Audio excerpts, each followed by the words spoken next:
अगला episode chemistry.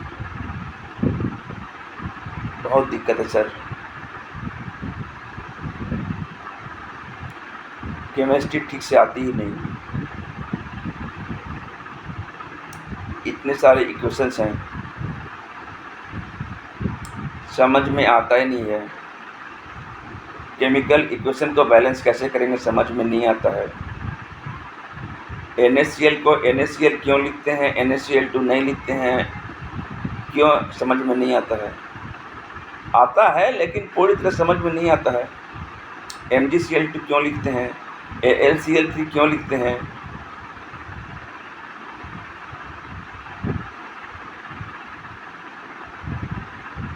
Chemistry is nothing, कुछ नहीं है chemistry.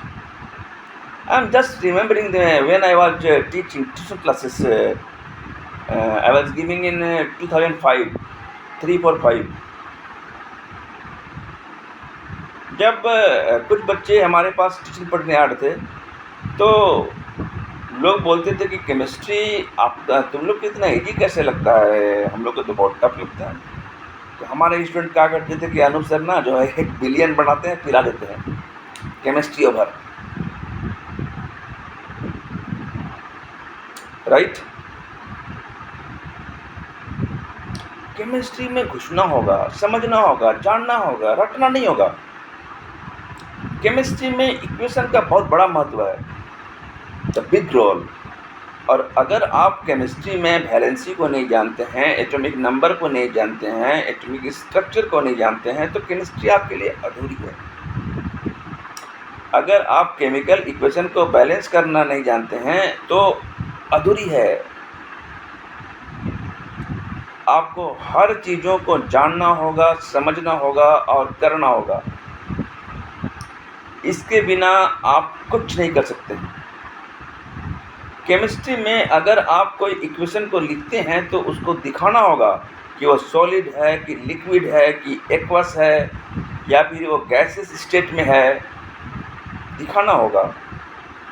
Equation is very important. और अगर आप इक्वेशन ही नहीं लिख पा रहे हैं तो आप उसको डिस्क्राइब नहीं कर पाएंगे। अब इक्वेशन कैसे लिखना है उसको मैं बताऊंगा अपने अगले वीडियो में, जब मैं आप बोर्ड में आऊँगा। अभी तो बता रहा हूँ बस, फिर मैं बोर्ड में आऊँगा आपको बताने। लेकिन हाँ, आपकी दिक्कतें धीरे धीरे कम होती जाएगी और आपकी दिक्कतें धीरे धीरे कम एकदम होगी। हम पढ़ते हैं कि बॉन्डिंग है, वैलेंस इलेक्ट्रॉन क्या है, कैसे करके हम लोग देखते हैं electrovalent covalent bonds, right. Chemistry में आप जब देखते हैं कुछ प्रैक्टिकली अंदाज में, तो केमिस्ट्री में सबसे बड़ा चीज़ है इक्वेशन, एटॉमिक नंबर। कैसे हम लोग K, L, M, N में बांटते हैं, इलेक्ट्रॉन जो हैं कैसे 2, 8, 8, 2 में जाते हैं, उसको देखना है। बोर बड़ी स्कीम देखना है। इन सब चीज़ों को आपको देखना बहुत ज़रूरी है, क्योंकि आप इन सब चीज़ों को अगर नहीं देखिएगा ना तो गड़बड़ी आ जाएगी। उसको समझना है, बाय हार्ट समझना है, क्योंकि अगर नहीं समझ रहे हैं ना तो केमिस्ट्री जो है बहुत टफ होगा। लेकिन अगर आप समझ गए तो केमिस्ट्री कुछ भी नहीं है। Chemistry is nothing but your practice is must. मैं बार बार एक चीज़ों को बोल देता हूँ कि ध्यान करें, ध्यान करें, मेडिटेशन करें, मेडिटेशन करें, पर स्टूडेंट ज़्यादा लोग ध्यान नहीं देते हैं। हाँ, लेकिन कुछ लोग ध्यान देते हैं, वो धीरे धीरे मजबूत बनते जाते हैं। मैं तो कहता हूँ कि अगर आप रेगुलर मेडिटेशन करेंगे ना तो आप देखिएगा कि धीरे धीरे आप इतने स्ट्रॉन्ग हो जाएंगे, इतने स्ट्रॉन्ग हो जाएंगे, इतने स्ट्रॉन्ग हो जाएंगे कि महीना दिनों के काम को आप सिर्फ 1 दिन में कर सकते हैं।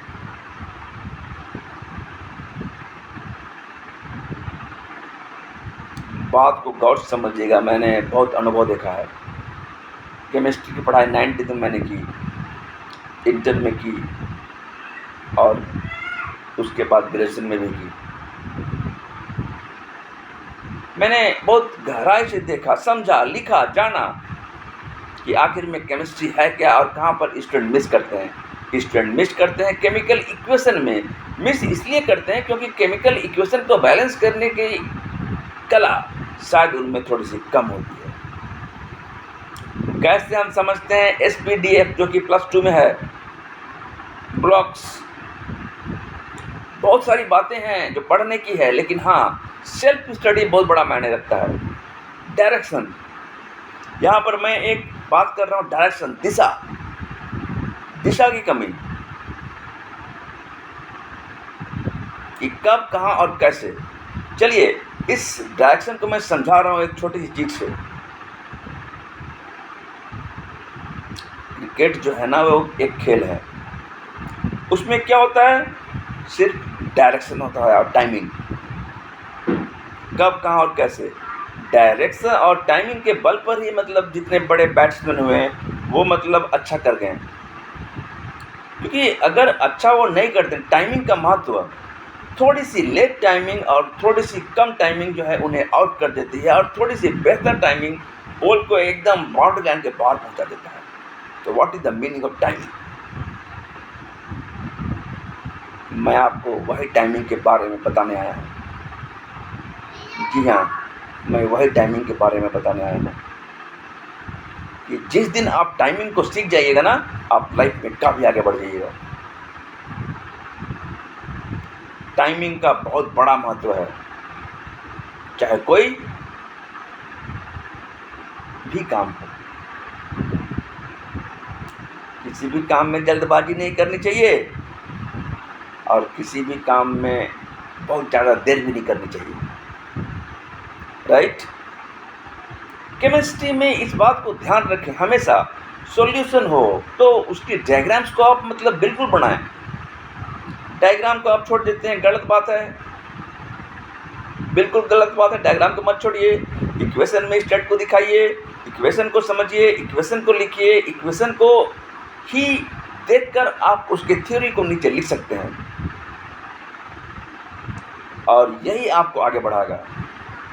हम लोग बात करेंगे केमिस्ट्री के बारे में और भी, जब ऑन बोर्ड रहेंगे। कुछ कुछ भिन्न भिन्न ट्रेनिंग को आपको मुझे देना है, पर अभी इतना ही। अभी अपने आप में, अपने मन में ये विश्वास रखें कि आप और सिर्फ आप ही हैं जिसकी स्मरण शक्ति बहुत तेज है।